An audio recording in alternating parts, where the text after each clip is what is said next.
Type की श्रृंखला में आपका हार्दिक अभिनंदन स्वागत है। आप सभी को विदित है कि समन्वय सिद्धांत हमारी बुक चल रही है और इसका चैप्टर नंबर 4 क्रमचय ग्रुप और क्रमचय ग्रुप के अंदर आज हम चक्रीय क्रमचय या चक्कर के बारे में अध्ययन करने वाले हैं। तो देखिए स्टूडेंट्स, चक्रीय क्रमचय या चक्कर हम किसे कहते हैं। किसी भी क्रमचय को हम साइक्लिक रूप में किस प्रकार से प्रदर्शित करेंगे।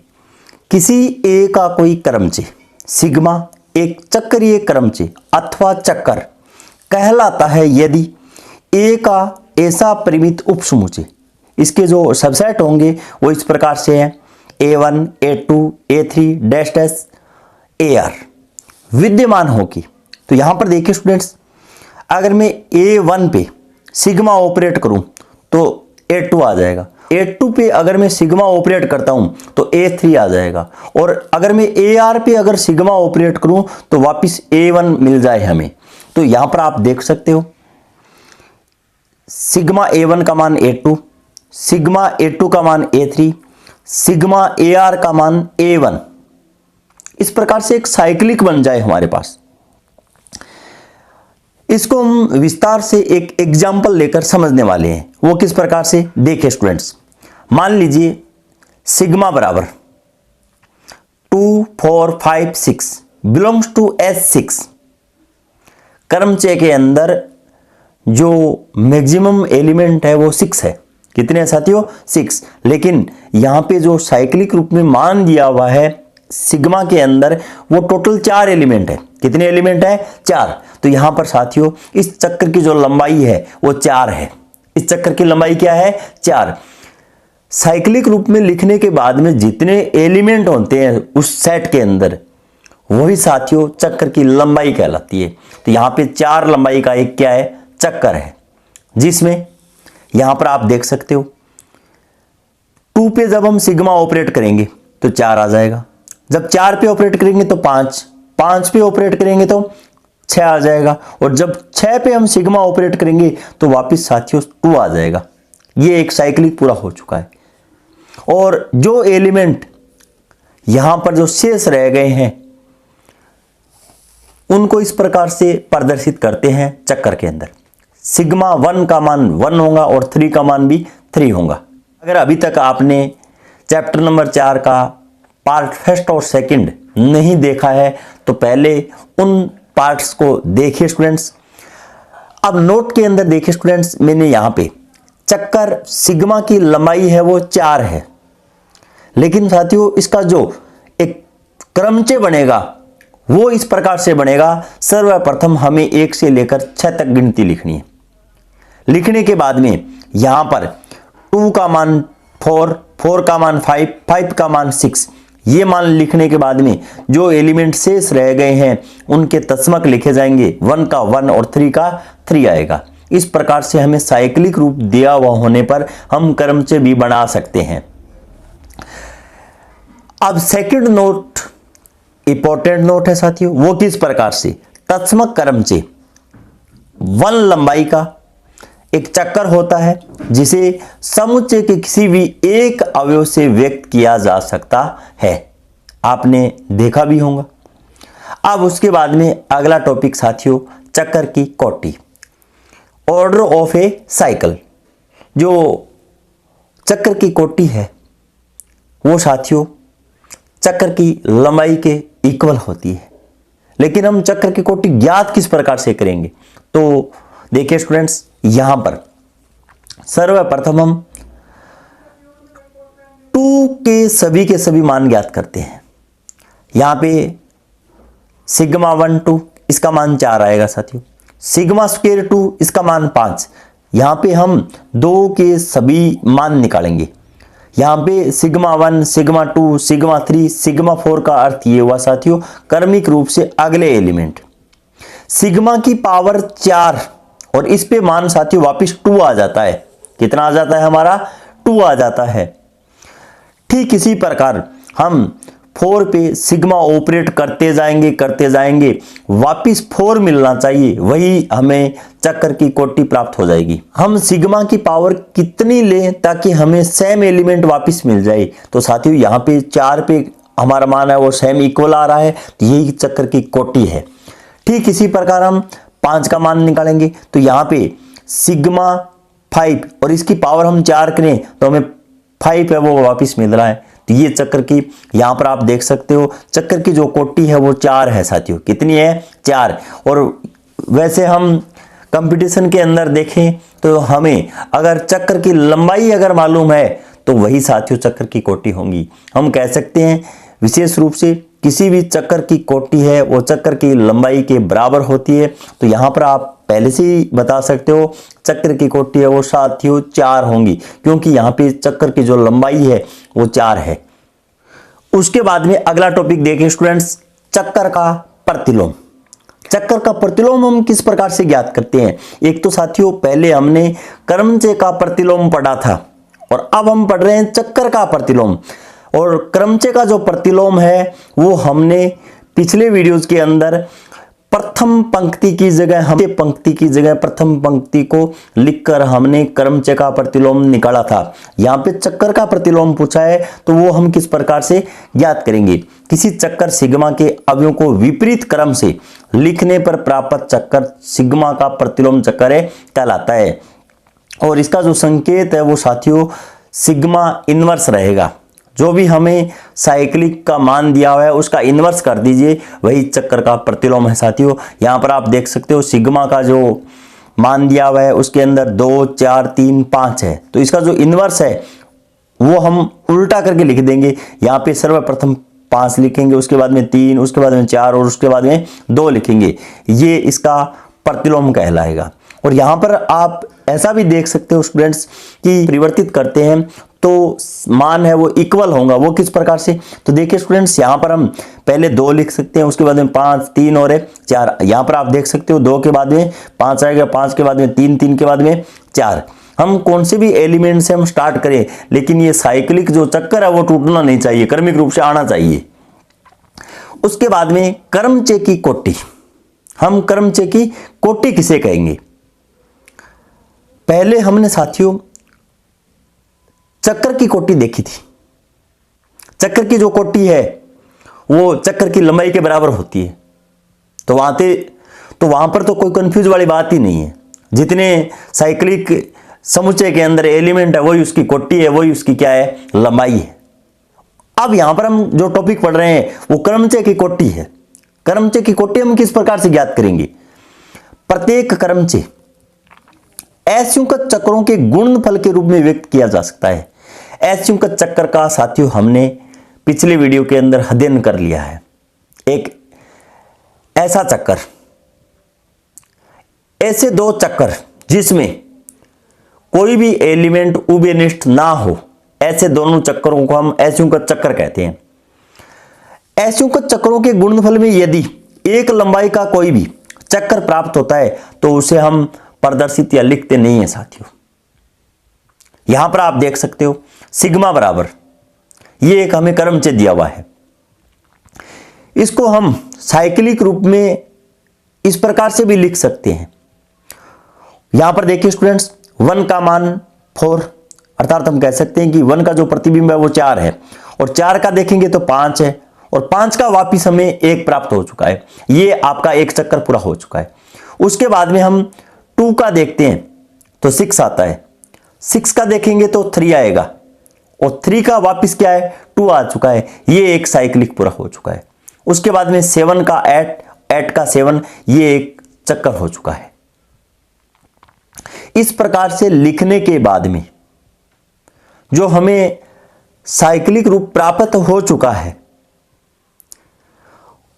यहां पर ऑर्डर ऑफ एफ बराबर या सिग्मा बराबर, जिसका भी हमें मान ज्ञात करना हो वैसा हम फंक्शन लिख लेंगे जो भी मान दिया हुआ है।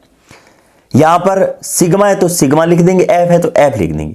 एफ के असंयुक्त चक्रों की लंबाई का लसाअ पेन निकालते हैं, अर्थात एलसीएम ज्ञात करते हैं।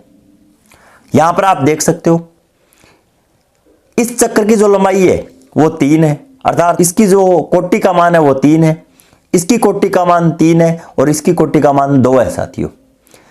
3 3 2 और इसका जो एलसीएम है वो 6 होता है और 6 होने का अर्थ ये हुआ साथियों इस क्रमचय की जो कोटि है वो भी 6 है। इस क्रमचय की कोटि कितनी है? 6 है।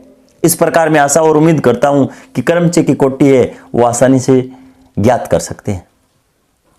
उसके बाद में अगला टॉपिक पक्षांतरण, ट्रांसपोजिशन, जिसको हम प्रतिस्थापन भी कहते हैं। तो पक्षांतरण हम किसे कहेंगे? 2 लंबाई का चक्रीय क्रमचय एक पक्षांतरण कहलाता है। तो पक्षांतरण के अंदर कम से कम 2 एलिमेंट तो होने ही चाहिए साथियों, इससे कम एलिमेंट नहीं हो सकते। तो यहां पर डेफिनेशन के अंदर 2 लंबाई का चक्रीय क्रमचय एक पक्षांतरण कहलाएगा। क्या कहलाएगा? एक पक्षांतरण कहलाएगा साथियों। यहां पर मैंने पक्षांतरण के कुछ एग्जाम्पल भी लिखे हैं, जैसे चक्कर AB 1 2 2 3 आदि पक्षांतरण है। अब साथियों पक्षांतरण या ट्रांसपोजिशन इसके कुछ परगुण भी है, वो कौन कौन से हैं? यहां से एग्जाम के अंदर कई बार क्वेश्चन पूछ लिया जाता है साथियों। तो देखिए नोट नंबर फर्स्ट के अंदर प्रत्येक पक्षांतरण स्वयं का क्या होता है? प्रतिलोम होता है साथियों। वो किस प्रकार से? यहां पर आप देख सकते हो कि पहले हमने प्रतिलोम की एक डेफिनेशन पढ़ी होंगी, A स्टार A इनवर्स बराबर E आ जाए या A इनवर्स स्टार A और इसका मान E अगर हमें मिल जाए तो वो प्रतिलोम की डेफिनेशन को संतुष्ट करता है। यहां पर हम ये भी एक एग्जांपल देख सकते हैं, 1 2 एक साइक्लिक हो चुका है, 2 1 ये एक साइक्लिक हो चुका है साथियों। 1 2 इसका जो प्रतिलोम है वो 2 1 है और इन दोनों हम साइक्लिक को मल्टीप्लाई करवाते हैं तो हमें तत्समक मिलता है। तो यहां पर हम कह सकते हैं कि प्रत्येक पक्षांतरण है वो स्वयं का क्या होता है साथियों? प्रतिलोम होता है। यहां पर कोई भी एक एग्जांपल आप ले सकते हो, 1 3 हो सकता है तो उसका जो प्रतिलोम है वो 3 1 होगा, उसको हम मल्टीप्लाई करेंगे तो वापिस हमें E मिलेगा। तो मैं आशा और उम्मीद करता हूं जो प्रथम बात है वो आपको आसानी से समझ में आ चुकी है। प्रथम बात है वो आसान शब्दों के अंदर समझ में आ चुकी है। उसके बाद में सेकंड नोट देखिए स्टूडेंट्स, प्रत्येक क्रमचय पक्षांतरणों का गुणनफल होता है। तो यहां पर आप देख सकते हो कि जो मैंने साइक्लिक रूप लिखे हैं इन सभी के आपस में क्या है? मल्टीप्लाई हो रहा है। तो यहां पर प्रत्येक क्रमचय पक्षांतरणों का क्या होता है? गुणनफल होता है। उसके बाद में किसी क्रमचय को पक्षांतरणों के गुणनफल में इस प्रकार व्यक्त करना कोई अद्वितीय नहीं है साथियों। क्या नहीं है? अद्वितीय नहीं है। अब साथियों पक्षांतरण के अंदर कई बार हमें क्वेश्चन के अंदर सम और विषम क्रमचय के बारे में पूछ लिया जाता है। तो हम सम क्रमचय किसे कहेंगे और विषम क्रमचय किसे कहेंगे, इन दोनों को हम 2 उदाहरण लेकर समझते हैं। फाई बराबर ये हमारे पास एक कोई क्रमचय है। अब इसको हम साइक्लिक रूप में इस प्रकार से लिखते हैं। यहां पर साथियों 1 का 2 प्रतिबिंब और 2 का 4 और 4 का वापिस 1, ये हमारे पास एक चक्कर प्राप्त हो चुका है। उसके बाद में 3 का 5 और 5 का 3, ये एक साइक्लिक पूरा हो चुका है। उसके बाद में 6 का 8, 8 का 7, 7 का 9, 9 का 6, ये एक साइक्लिक हमें मिल चुका है। अब साथियों इतना काम तो हमें क्रमचय की कोटि में भी करना होता है, लेकिन सम और विषम क्रमचय चेक करने के लिए आगे जो प्रोसेस रहेगी वो किस प्रकार से रहेगी? देखिए स्टूडेंट्स, अब हमें जो साइक्लिक मिले हैं उनको जोड़ों के अंदर हमें तोड़ना है। वो किस प्रकार से? साथियों एक एलिमेंट प्रथम को आपको फिक्स रखना है और बाकी के साथ यहां पर हम जोड़े बनाते जाएंगे, पेयर्स बनाते जाएंगे। जैसे 1 और 4 का एक पेयर हो जाएगा, 1 और 2 का एक पेयर हो जाएगा। तो यहां पे 1 4 1 2, 3 और 5 का एक अपने आप में एक पेयर जोड़ा है, तो इसको हम छेड़ने वाले नहीं है। उसके बाद में 6 को स्थिर कर लेंगे, 6 का 9 के साथ, 6 का 7 के साथ, 6 का 8 के साथ, इस प्रकार से यहां पर हम पेयर बना लेंगे। अब देखते हैं हम ये जो पेयर्स हैं वो कितने हैं। यहां पे 1 2 3 4 5 6, 6 एक साथियों सम संख्या है, तो यहां पे ये 6 सम पक्षांतरणों का एक गुणनफल है। अब उसके बाद में सेकंड उदाहरण देखिए स्टूडेंट्स, इस प्रकार से साई हमें एक क्रमचय दिया हुआ है, इसको हम इस प्रकार से साइक्लिक रूप में तोड़ लेते हैं। लेकिन यहां पे एक विशेष रूप से ये इस बात पे ध्यान देना कि 3 का जो प्रतिबिंब है वो 3 है, और सिंगल जो एलिमेंट आता है या तस्मक क्रमचय किसी भी क्रमचय के अंदर आता है तो उसको हम नहीं लेते हैं। सम और विषम देखते समय पेयर के अंदर हमें मान मिलने चाहिए। अब यहां पर इतना काम करने के बाद में 1 और 4 का हो जाएगा पेयर, और 1 और 2 का हो जाएगा, 3 को हमें लेना नहीं है। उसके बाद में 5 और 9 का हो जाएगा, 5 और 8 का हो जाएगा, 6 और 7 का अपने आप में एक पेयर है। यहां पर जब हम जोड़े गिनते हैं तो 1 2 3 4 और 5, 5 एक साथियों विषम संख्या है, तो 5 विषम पक्षांतरणों का क्या है, एक गुणनफल है। उसके बाद में नोट के अंदर देखिए स्टूडेंट्स, n लंबाई का चक्कर सम या फिर विषम होगा यदि n विषम और सम है। यहां पर साथियों आप देख सकते हो चक्कर की जो लंबाई होती है उससे एक मान कम मिलता है जो जोड़े होते हैं वो, अर्थात हम कह सकते हैं कि जो चक्कर की लंबाई n है तो जो पेयर का जो मान होगा वो साथियों n-1 हम कह सकते हैं। यहां पर आप देख सकते हो एक साइक्लिक के अंदर मैंने 1 3 5 3 अवयव लिए हैं, यहां पे चक्कर की जो लंबाई है वो 3 एक विषम मान है साथियों। जब हम इसके पेयर बनाते हैं तो 1 और 3 का, 1 और 5 का बनेगा। ये 2 यहां पर पेयर्स हमें प्राप्त हुए, और 2 जो है वो एक सम संख्या है, 2 क्या है, एक सम संख्या। तो यहां पर आप देख सकते हो कि जो n लंबाई का एक चक्कर है उसका मान अगर सम है तो जो पेयर्स हमें मिलेंगे वो विषम मिलेंगे, और अगर विषम है तो वो क्या मिलेंगे, फिर सम मिलेंगे। यहां पर आगे आप देख सकते हो कि चक्कर की जो लंबाई वो 4 है, और यहां पर जो पेयर्स हमें मिल रहे हैं वो 3 मिल रहे हैं, अर्थात विषम पक्षांतरणों का क्या है, एक गुणनफल है।